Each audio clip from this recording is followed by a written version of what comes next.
अध्याय 43-44 महासमाधि की ओर। पूर्व तैयारी। समाधि मंदिर। ईंट का खंडन। 72 घंटे की समाधि। बापू साहेब जोग का संन्यास। बाबा के अमृत तुल्य वचन। इन अध्यायों में बाबा के निर्वाण का वर्णन किया जा रहा है, इसलिए वे यहाँ संयुक्त रूप से लिखे जा रहे हैं। पूर्व तैयारी समाधि मंदिर। हिंदुओं में यह प्रथा प्रचलित है कि जब किसी मनुष्य का अंतकाल निकट आ जाता है तो उसे धार्मिक ग्रंथ आदि पढ़कर सुनाए जाते हैं। इसका मुख्य कारण केवल यही है कि जिससे उसका मन सांसारिक झंझटों से मुक्त होकर आध्यात्मिक विषयों में लग जाए और वह प्राणी कर्मवश अगले जन्म में जिस योनि को धारण करे उसमें उसे सद्गति प्राप्त हो। सर्वसाधारण को यह विदित ही है कि जब राजा परीक्षित को एक ब्रह्मर्षि पुत्र ने शाप दिया और 1 सप्ताह के पश्चात ही उनका अंतकाल निकट आया, तो महात्मा सुखदेव ने उन्हें उस सप्ताह में श्रीमद् भागवत पुराण का पाठ सुनाया, जिससे उनको मोक्ष की प्राप्ति हुई। यह प्रथा अभी भी अपनाई जाती है। महानिर्वाण के समय गीता, भागवत और अन्य ग्रंथों का पाठ किया जाता है। बाबा तो स्वयं अवतार थे, इसलिए उन्हें बाहरी साधनों की आवश्यकता नहीं थी, परंतु केवल दूसरों के समक्ष उदाहरण प्रस्तुत करने के हेतु ही उन्होंने इस प्रथा की उपेक्षा नहीं की। जब उन्हें विदित हो गया कि वे शीघ्र इस नश्वर देह का त्याग कर देंगे, तब उन्होंने श्री वाजे को राम विजय प्रकरण सुनाने की आज्ञा दी।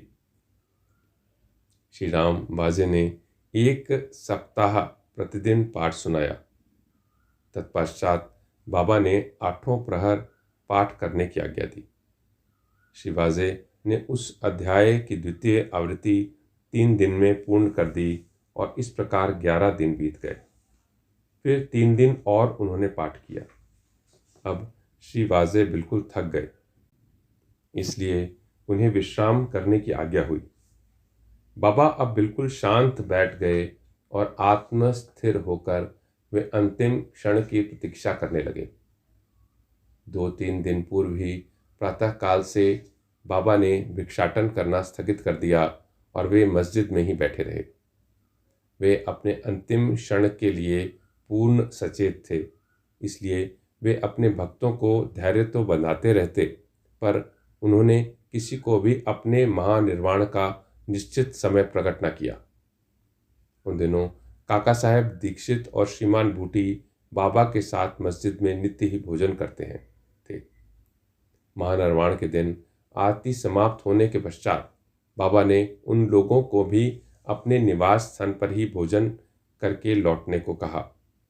फिर भी लक्ष्मीबाई शिंदे, भागोजी शिंदे, बायाजी, लक्ष्मण बाला शिंपी और नाना साहेब निमोणकर वहीं रह गए। श्यामा नीचे मस्जिद की सीढ़ियों पर बैठे थे। लक्ष्मीबाई शिंदे को 9 रुपये देने के पश्चात बाबा ने कहा कि मुझे मस्जिद में अब अच्छा नहीं लगता है, इसलिए मुझे बूटी के पत्थरवाड़े में ले चलो, जहाँ मैं सुखपूर्वक रहूँगा। यह वे अंतिम शब्द उनके श्रीमुख से निकले। इसी समय बाबा बायाजी के शरीर की ओर झुक गए और अंतिम श्वास छोड़ दी। भागोजी ने देखा कि बाबा की श्वास रुक गई है। तब उन्होंने नाना साहेब निमोणकर को पुकार कर यह बात कही।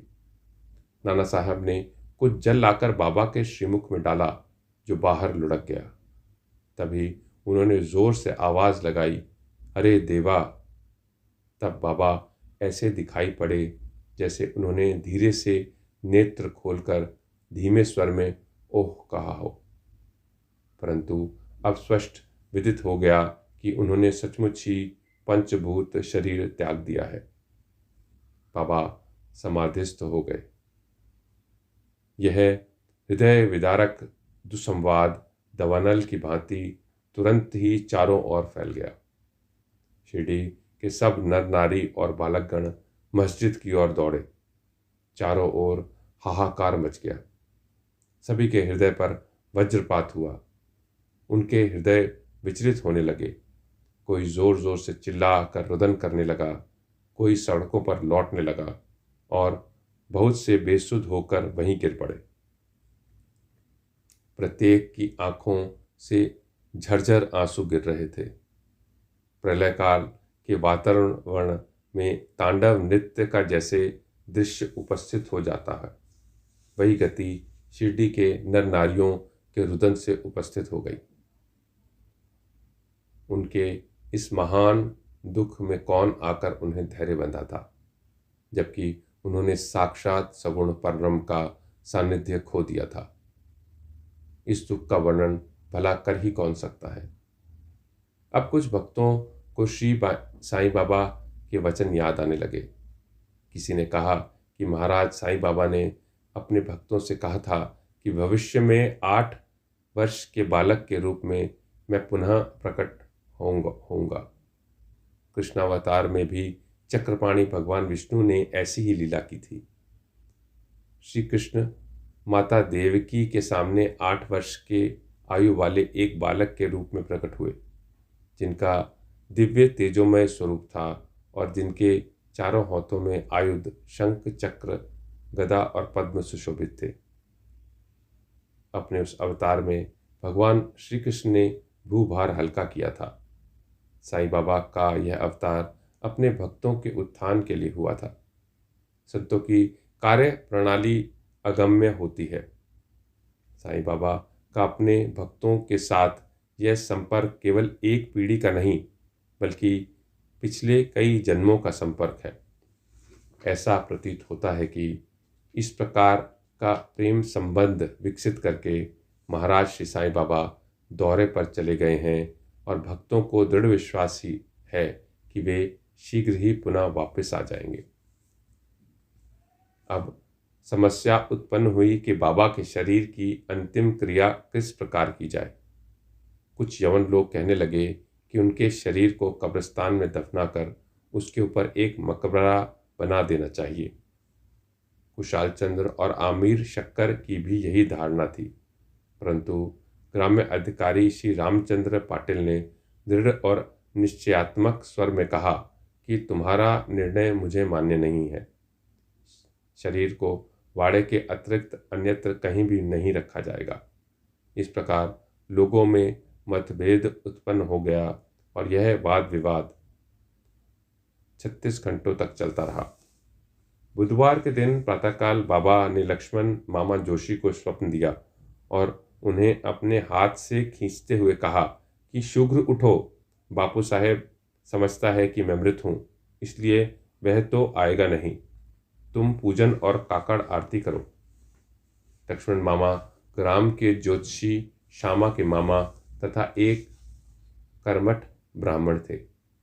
वे नित्य प्रातः काल बाबा का पूजन किया करते, तत्पश्चात वे ग्राम देवियों और देवताओं की। उनकी बाबा पर दृढ़ निष्ठा थी, इसलिए यह दृष्टांत के पश्चात वे पूजन की समस्त सामग्री लेकर वहां आए और जो ही उन्होंने बाबा के मुख का आवरण हटाया तो उस निर्जीव अलौकिक महान प्रदीप्त प्रतिभा के दर्शन कर वे स्तब्ध रह गए, मानो हिमांशु ने उन्हें अपने पाश में आबद्ध करके जड़वत बना दिया हो। स्वप्न की स्मृति ने उन्हें अपना कर्तव्य करने को प्रेरित कर दिया। फिर उन्होंने मौलवियों के विरोध की कुछ भी चिंता न कर विधिवत पूजन और काकड़ आरती की। दोपहर बापू साहब जोग भी अन्य भक्तों के साथ आए और सदैव की भांति मध्यम आरती की। बाबा के अंतिम श्री वचनों को आदर पूर्वक स्वीकार करके लोगों ने उनके शरीर को बूटी वाड़े में ही रखने का निश्चय किया और वहां का मध्य भाग खोदना प्रारंभ कर दिया। मंगलवार की संध्या को राहता से सब इंस्पेक्टर और भिन्न भिन्न स्थानों से अनेक लोग आकर वहां एकत्रित हुए। सब लोगों ने यह प्रस्ताव को स्वीकार कर लिया। दूसरे दिन प्रातःकाल बंबई से आमिर भाई और कोपर गांव से मामलतदार भी वहां आ पहुंचे। उन्होंने देखा कि लोग अभी भी एक मत नहीं हैं, तब उन्होंने मतदान कराया और पाया कि अधिकांश लोगों का बहुमत वाड़े के पक्ष में ही है। फिर भी वे इस विषय में कलेक्टर की स्वीकृति अति आवश्यक समझते थे। तब काका साहब स्वयं अहमदनगर जाने को उद्युत हो गए, परंतु बाबा की प्रेरणा से विपक्षियों ने भी प्रस्ताव सहर्ष स्वीकार कर लिया और उन सब ने मिलकर अपना मत भी वाड़े के पक्ष में ही दिया। अतः बुधवार की संध्या को बाबा का पवित्र शरीर बड़ी धूमधाम और समारोह के साथ वाड़े में लाया गया और विधि पूर्वक उस स्थान पर समाधि बना दी गई जहाँ मुरलीधर की मूर्ति की स्थापना होनी थी। सच तो यह है कि बाबा मुरलीधर बन गए और वाड़ा समाधि मंदिर एवं भक्तों का एक पवित्र देवस्थान, जहाँ अनेकों भक्त आया जाया करते और अभी भी नित्य प्रति वहां आकर सुख और शांति प्राप्त करते हैं। बाला साहेब भाटे और बाबा के अनन्य भक्त श्री उपासनी ने बाबा की विधिवत अंतिम क्रिया की। जैसे प्रोफेसर नारके को देखने में आया, यह बात विशेष ध्यान देने योग्य है कि बाबा का शरीर 36 घंटे के उपरांत भी जड़ नहीं हुआ और उनके शरीर का प्रत्येक अवयव लचीला बना रहा, जिससे उनके शरीर पर से काफनी बिना चीरे हुए सरलता ही निकाली जा सकी। ईंट का खंडन। बाबा के निर्वाण के कुछ समय पूर्व एक अपशगुन हुआ, जो इस घटना की पूर्व सूचना स्वरूप में करता था।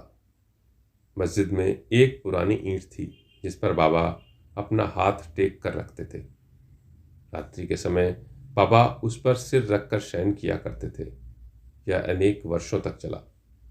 एक दिन बाबा की अनुपस्थिति में एक बालक ने मस्जिद में झाड़ू लगाते समय वह ईंट अपने हाथ से उठाई। दुर्भाग्यवश वह ईंट उसके हाथ से गिर पड़ी और उसके 2 टुकड़े हो गए। जब बाबा को इस बात की सूचना मिली तो उन्हें उसका बड़ा दुख हुआ और वे कहने लगे कि यह ईंट नहीं टूटी, मेरा भाग्य ही फूटकर छिन्न भिन्न हो गया है। यह तो मेरी जीवन संगिनी थी और इसको अपने पास रखकर मैं आत्मचिंतन किया करता था। यह मुझे अपने प्राणों के समान प्रिय थी और उसने आज मेरा साथ छोड़ दिया है। कुछ लोग यहाँ शंका कर सकते हैं कि बाबा की ईंट जैसी एक तुच्छ वस्तु के लिए इतना शोक नहीं करना चाहिए। इसका उत्तर हेमाड पंत इस प्रकार देते हैं कि संत जगत में उद्धार तथा दीन और आश्रितों के कल्याणार्थी अवतरण होते हैं। जब वे नरदेह धारण करते हैं और जन संपर्क में आते हैं तो वे इसी प्रकार आचरण किया करते हैं, अर्थात बाहर रूप से वे अन्य लोगों के समान ही हंसते, खेलते और सोते हैं, परंतु आंतरिक रूप से वे अपने अवतार कार्य और उसके ध्येय के लिए सदैव सजग रहते हैं। 72 घंटे की समाधि। इसके 32 वर्ष पूर्व भी बाबा ने अपनी जीवन रेखा पार करने का एक प्रयास किया था। एक मार्गशीर्ष पूर्णिमा के दिन बाबा को दमे से अधिक पीड़ा हुई और इस व्याधि से छुटकारा पाने के लिए उन्होंने अपने प्राण ब्रह्मांड में चढ़ाकर समाधि लगाने का विचार किया। अतएव उन्होंने भगत मालसापति से कहा कि तुम मेरे शरीर की 3 दिन तक रक्षा करना और यदि मैं वापस लौट आया तो ठीक है, नहीं तो उस एक स्थान को इंकित करते हुए पर मेरी समाधि बना देना और 2 ध्वजाएं चिन्ह स्वरूप फहरा देना। ऐसा कहकर बाबा रात में लगभग 10 बजे पृथ्वी पर लेट गए। उनका श्वास बंद हो गया और ऐसा दिखाई देने लगा जैसे उनके शरीर में प्राण ही ना हो।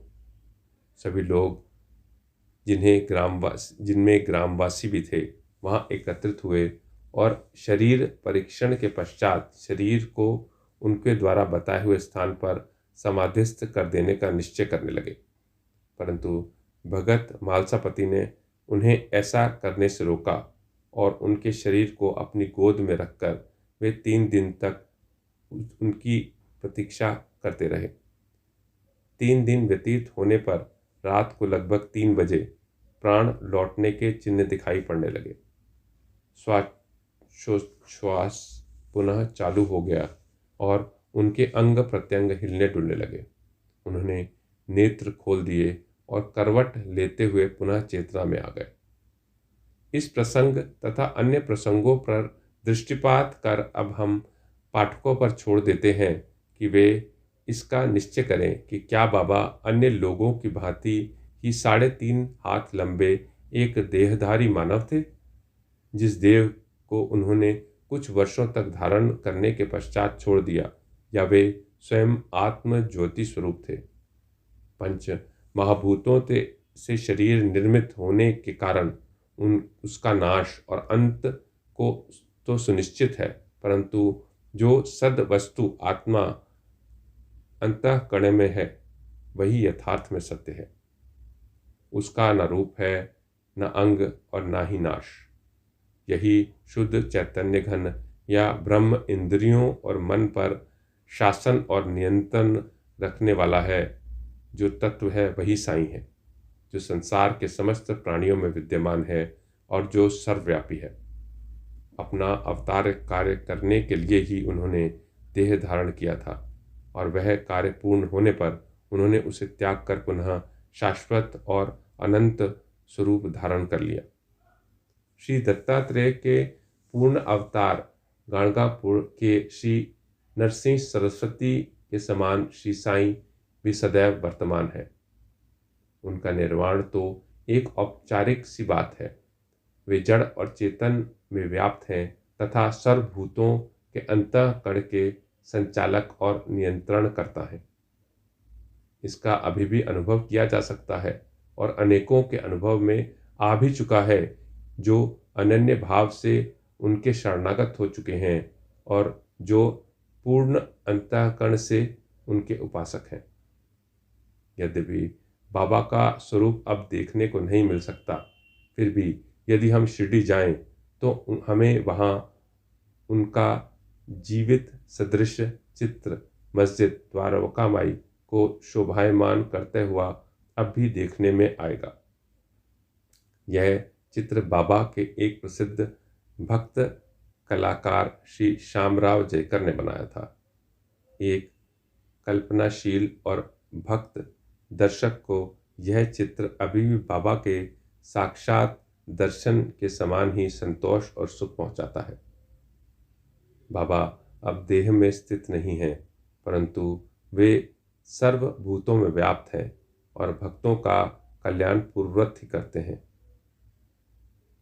और करते रहेंगे, जैसा कि वे सदेह रहकर किया करते थे।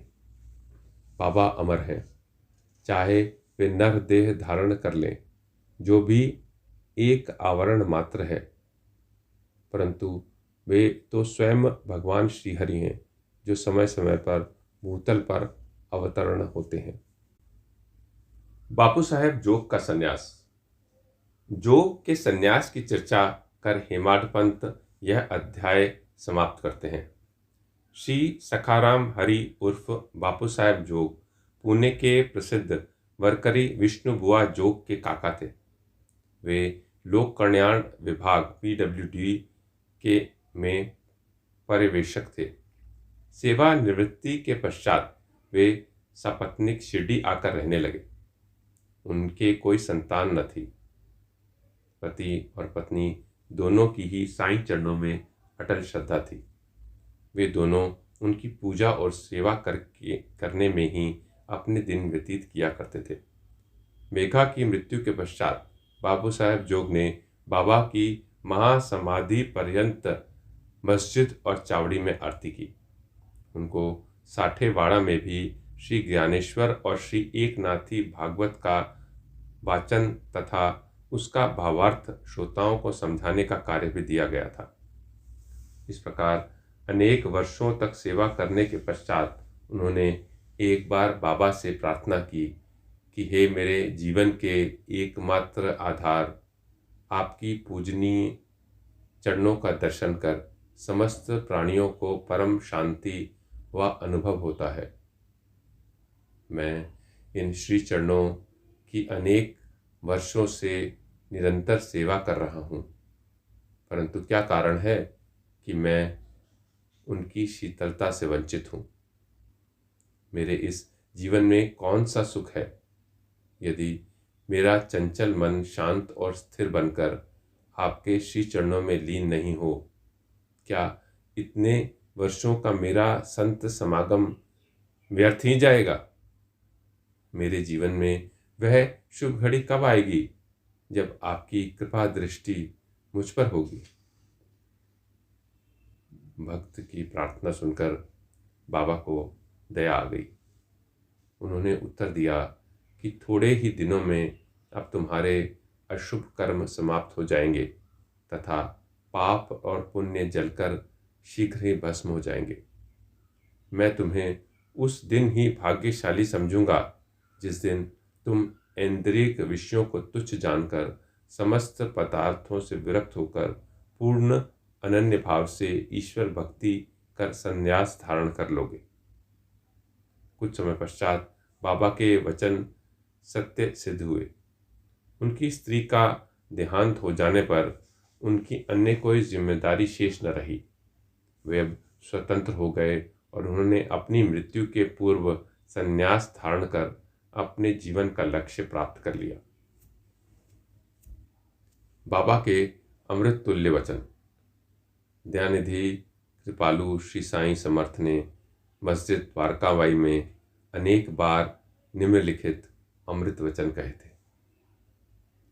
जो मुझे अत्यधिक प्रेम करता है वह सदैव मेरा दर्शन पाता है। उसके लिए मेरे बिना सारा संसार ही सुना है। वह केवल मेरा ही लीलागान करता है। वह सतत मेरा ही ध्यान करता है और सदैव मेरा ही नाम जपता है। जो पूर्ण रूप से मेरी शरण में आ जाता है और सदा मेरा ही स्मरण करता है, अपने ऊपर उसका यह ऋण मैं उसे मुक्ति आत्म उपलब्धि प्रदान करके चुका दूंगा। जो मेरा ही चिंतन करता है और मेरा प्रेम ही जिसकी भूख प्यास है और जो पहले मुझे अर्पित किए बिना कुछ भी नहीं खाता, मैं उसके अधीन हूँ। जो इस प्रकार मेरी शरण में आता है वह मुझसे मिलकर उसी तरह एकाकार हो जाता है जिस प्रकार नदियाँ समुद्र से मिलकर तदाकार हो जाती हैं। अतएव महत्ता और अहंकार का सर्वथा परित्याग करके तुम्हें मेरे प्रति जो तुम्हारे हृदय में आसीन है पूर्ण रूप से समर्पित हो जाना चाहिए। यह मैं कौन है? श्री साईं बाबा ने अनेक बार समझाया कि यह मैं कौन है। इस मैं को ढूंढने के लिए अधिक दूर जाने की आवश्यकता नहीं है। तुम्हारे नाम और आकार से परे मैं तुम्हारे अंतःकरण और समस्त प्राणियों में चैतन्य घन स्वरूप में विद्यमान हूँ और यही मैं का स्वरूप है। ऐसा समझकर तुम अपने तथा समस्त प्राणियों में मेरा ही दर्शन करो। यदि तुम इसका नित्य प्रति अभ्यास करोगे तो तुम्हें मेरी सर्वव्यापकता का अनुभव शीघ्र ही हो जाएगा और मेरे साथ अभिन्नता प्राप्त हो जाएगी। अतः हेमाडपंत पाठकों को नमन कर उनसे प्रेम और आदर पूर्वक विनय प्रार्थना करते हैं कि उन्हें समस्त देवताओं, संतों और भक्तों का आदर करना चाहिए। बाबा सदैव कहा करते थे कि दूसरों को पीड़ा पहुंचाता है वह मेरे हृदय को दुख देता है तथा मुझे कष्ट पहुंचाता है। इसके विपरीत जो स्वयं कष्ट सहन करता है वह मुझे अधिक प्रिय है। बाबा समस्त प्राणियों में विद्यमान है और उनकी हर प्रकार से रक्षा करते हैं। समस्त जीवों से प्रेम करो, यही उनकी आंतरिक इच्छा है। इस प्रकार का विशुद्ध अमृत तुल्य स्तोत्र उनके श्रीमुख से सदैव झरता रहता था। अतः जो प्रेम पूर्वक बाबा का लीला गान करेंगे या उन्हें भक्ति पूर्वक श्रवण करेंगे, उन्हें साईं से अवश्य अभिन्नता प्राप्त होगी। श्री सद्गुरु साईनाथार्पणमस्तु।